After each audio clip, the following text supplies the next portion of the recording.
नमस्ते friends, gardening with वंदना में आपका स्वागत है। आज की वीडियो में बहुत इंटरेस्टिंग चीज़ें बताऊंगी। पिटूनिया के पौधे कैसे लगाए जाते हैं, इनकी कैसे देखभाल की जाती है कि एक साथ बहुत ढेर सारे फूल पाए जाएं। फूल देखिए, विंटर में जब हम पौधे लगाते हैं तो उसमें फ्लावरिंग होती ही होती है, लेकिन अधिक फ्लावरिंग हम कैसे पाएँ, एक साथ बहुत ढेर सारे फूल एक ही पौधे में पाएँ, उसके लिए कुछ ज़रूरी काम करने होते हैं, जिसको कि आज मैं आपको बताने वाली हूँ। पिटूनिया के पौधे कब लगाए जाते हैं, इनमें कैसे देखभाल की जाए, कैसे खाद दी जाए, इन सब के बारे में ही आज की वीडियो होने वाली है। बहुत खूबसूरत से देखिए पिटूनिया के फ्लावर खिले हुए हैं और ये लगभग अभी चलेंगे, अप्रैल मई तक चलते हैं। पिटूनिया के पौधे लंबे चलते हैं और अच्छी देखभाल की जाए तो कुछ ऐसे काम बताऊंगी जो कि आपको लॉन्ग लास्टिंग बना देंगे। आपके जो जितने भी पिटूनिया के पौधे हैं उनको शुरुआत से लेकर के और आगे तक कैसे लगाया जा सकता है, इनके बारे में बताऊंगी। तो ज़्यादा देरी नहीं करते हुए आइए चलिए वीडियो शुरू करते हैं।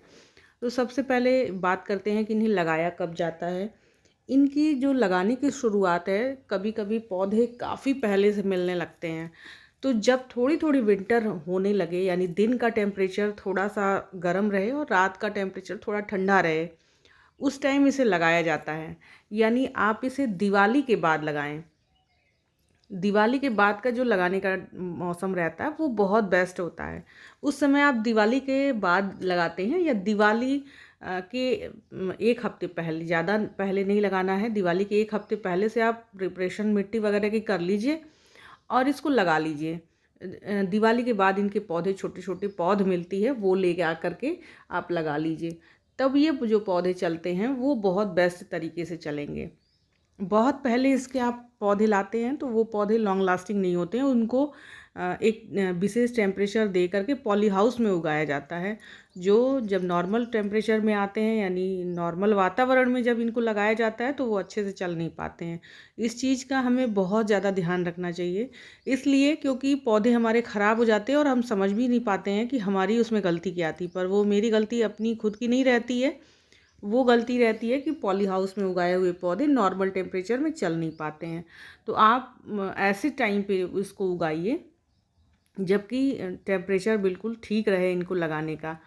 इसके बाद से हमें क्या करना है कि जब हम दिवाली के आसपास पौधे लगाते हैं, उसके बाद से इन्हें गमले कैसे देने हैं उसके बारे में भी बताती हूँ। गमले इनके कम से कम 10 इंच के गमले रखिए जिनमें कि आप इसको लगा रहे हैं।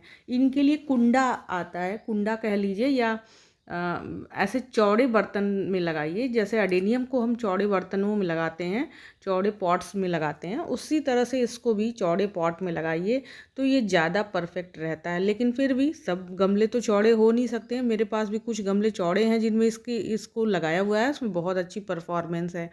लेकिन आप 10 इंच के जो सिंपल गमले मिट्टी के आते हैं उनमें आप इनको लगाएंगे, ये ज़्यादा बेस्ट रहते हैं। अगर प्लास्टिक पॉट में आप लगाना चाहते हैं तो पानी का आपको बहुत ध्यान रखना पड़ता है, और आप कोशिश करें कि मिट्टी के गमलों में इसको पिटूनिया के जो पौधे हैं उनको लगाएं। इनमें कोई पेस्ट अटैक नहीं होता है, ये केवल फंगस से मरता है पौधा।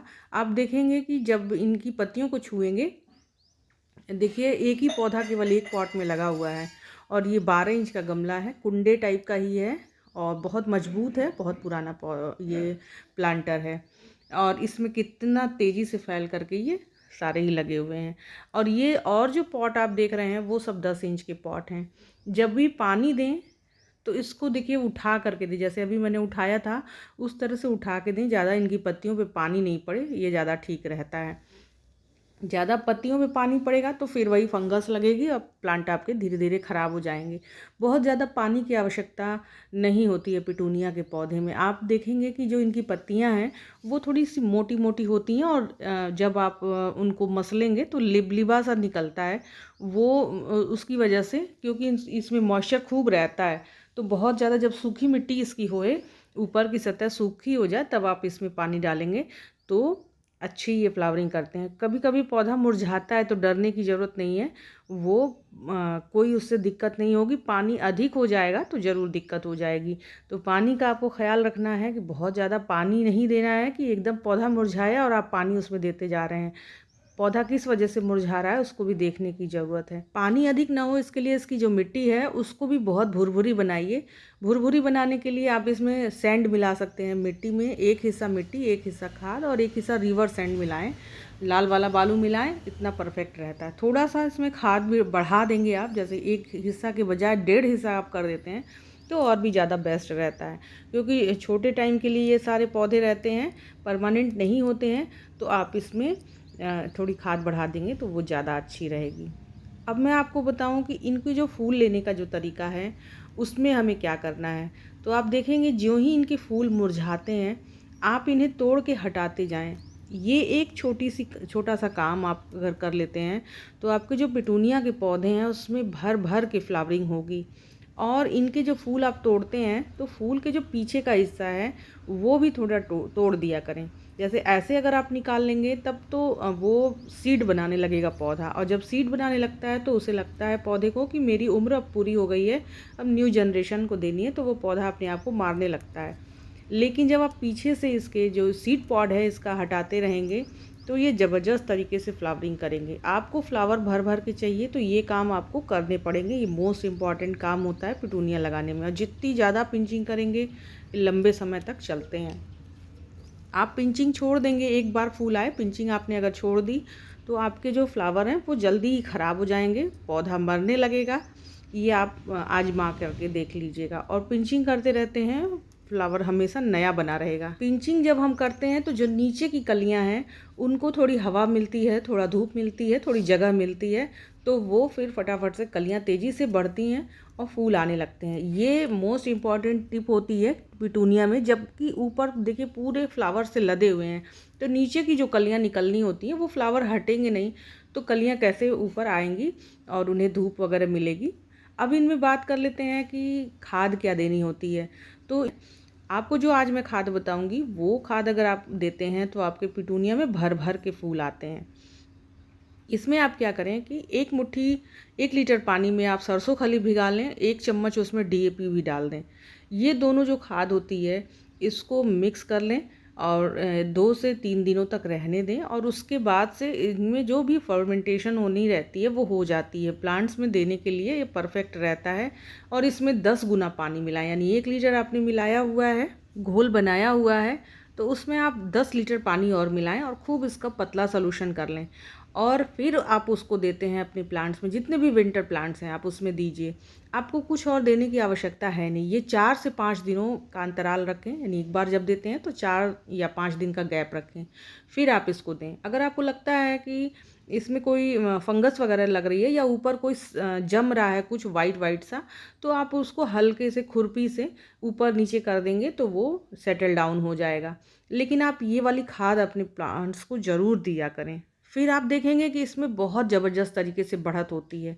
ये जो हम विंटर के टाइम में आप देते हैं पानी के साथ, तो जब बहुत ज़्यादा विंटर रहती है तो केवल ये खाद ही दे दे, 2-3 दिन तक पानी देने की आवश्यकता ही नहीं पड़ेगी आपको, क्योंकि मिट्टी हल्की हल्की गीली रहती है। तो जब तक मिट्टी की सरफेस सूखे नहीं आपको दोबारा पानी नहीं देना है। पानी थोड़ा देख करके संभाल करके ही दीजिए। ज़्यादातर प्लांट्स हमारे इसलिए मर जाते हैं क्योंकि हम उसमें पानी बहुत ज़्यादा कर देते हैं विंटर के टाइम में। तो इस चीज़ का आपको ज़रूर ध्यान रखना है। और इसके बाद से सबसे इम्पॉर्टेंट काम है कि इसको धूप में रखें। जब भी आप पौधा लगाएं, विंटर सीजन के जो भी पौधे हैं आप उनको धूप में रखिए। धूप में रखने से क्या है कि इनमें जो हम खाना देते हैं, यानी जैसे सरसों खली की खाद हमने दी उसको फर्मेंट होने के लिए, और क्लोरोफिल धूप से ही आती है, सारी चीज़ें धूप से ही मिलती हैं। तो मैक्सिमम टाइम जब ये धूप में रहते हैं, यानी सुबह से लेकर के शाम तक अगर इसको धूप मिलती रहे ये ज़्यादा फ्लरिश करेगा। आपने देखा होगा ये जितने भी विंटर प्लांट्स थे इसे मैंने टेरेस पे लगाया हुआ था। जब इसमें फ्लावरिंग होनी शुरू हो गई है और काफ़ी हद तक फ्लावर इसमें आ गए हैं, कम से कम 10-15 फ्लावर आने शुरू हुए हैं, तब मैं इसे नीचे लाई हूँ, नीचे के गार्डन में। तो आप देखें इसीलिए केवल कि इसमें अच्छी धूप अगर नहीं मिलेगी तो हम सब कुछ कर लेने के बाद भी इसमें फंगस लगेगी, कीड़े लगेंगे और ये प्लांट्स ख़राब हो जाएंगे। और ये वाइट कलर का जो आप देख रहे हैं ये गुलाब का पौधा है, बहुत खूबसूरत इसमें भी फ्लावर आए हैं। इसको भी मैंने जितने भी सीजनल प्लांट्स लाई थी मैं नवंबर में, तभी उसको भी लाई थी और लगाया था। अभी इसमें बहुत सुंदर सी फ्लावरिंग लगातार हो रही है। ये जो छोटी छोटी टिप्स एंड ट्रिक्स हैं, यानी कि आपको पिंचिंग करते रहनी है, घास वगैरह निकालते रहनी है, धूप में प्लांट को रखना है, सरसों खली डीएपी की खाद बना के देनी है, मिट्टी पोरस बनानी है, बस इतना ही काम करते हैं आपके जितने भी विंटर प्लांट्स हैं। जो लोग मेरे यहाँ बहुत अच्छी फ्लावरिंग करेंगे, जो मेरे यहाँ आते हैं लोग, वो भी यही बात कहते हैं कि प्लांट्स तो सभी लोग लगाते हैं, फूल भी उनमें बहुत अच्छे आते हैं, लेकिन जितने अच्छे फूल आपके आते हैं उतने हमारे नहीं आ पाते हैं। कई कमेंट्स में भी यही बात कही जाती है। तो इसका सिर्फ़ और सिर्फ यही राज है कि आप इन जो पौधे धूप में रखने हैं उन्हें प्रॉपर धूप दीजिए। ये सारे पौधे मैं ऊपर से नीचे लाई हूँ, सोच लीजिए बहुत काम किया हुआ है, बहुत मेहनत करी है। एक एक पौधे, दो दो पौधे ऐसे डेली लाती हूँ, तब जा कर के विंटर गार्डन सज पाता है। तो ये काम आपको थोड़े थोड़े तो मेहनत करनी ही पड़ेगी, आपको धूप देना ही पड़ेगा, बिना धूप के प्लांट्स ये नहीं चलने वाले हैं। और बहुत सस्ती सी खाद भी दीजिए, एकदम मस्त प्लांट चलते हैं और खूब फ्लावरिंग करते हैं। 1 घंटे के टाइम जब ये फ्लावरिंग होने लगती है तो 1 घंटे का टाइम आपको पूरा देना पड़ेगा डेली इसमें पिंचिंग का। और जितनी ज़्यादा पिंचिंग आप करेंगे, यानी कि जितनी ज़्यादा डेड हेडिंग करेंगे, जितने भी सूखे हुए फूल हैं उनको आप हटाते रहेंगे, फ्लावरिंग इसमें कम नहीं होने वाली है। जब आप फूल हटाते हैं तो आप देखेंगे कि थोड़ा पौधा खाली हो गया है या कम हो गए हैं फूल, पर घबराइए नहीं, 1 से 2 दिन मात्र लगेंगे, फिर आपके जो पौधे हैं वो भर जाएंगे फूलों से। और जब इस तरह से फूलों में खूब फ्लावर आने लगें तो थोड़ा सा आप खाद कम कर दें। यानी जैसे अभी मार्च का महीना शुरू हो चुका है तो आप इस समय अभी खाद देना, जो सरसों खली वाली खाद थी उसको देना अभी बंद कर दीजिए। अभी केवल फ्लावर का एंजॉय करिए और धीरे धीरे करके अब आपको इसमें कोई ऐसी खाद नहीं देनी है, सिर्फ पानी मेंटेन करना है। और पत्तों पे पानी ना पड़े, आप ऐसे प्लांट्स को उठा करके और तब इसमें पानी दीजिए। और सब में एक एक पौधे केवल लगाइए, जितने भी 10 इंच के गमले हैं उसमें एक एक पौधा केवल लगाना चाहिए। तो वीडियो आपको अच्छी लगी हो, इन्फॉर्मेटिव लगी हो तो इसे लाइक ज़रूर करिएगा। मेरे चैनल में नए हो तो गार्डनिंग से रिलेटेड वीडियोस देखने के लिए आप मुझे सब्सक्राइब भी कर सकते हैं। नमस्ते फ्रेंड।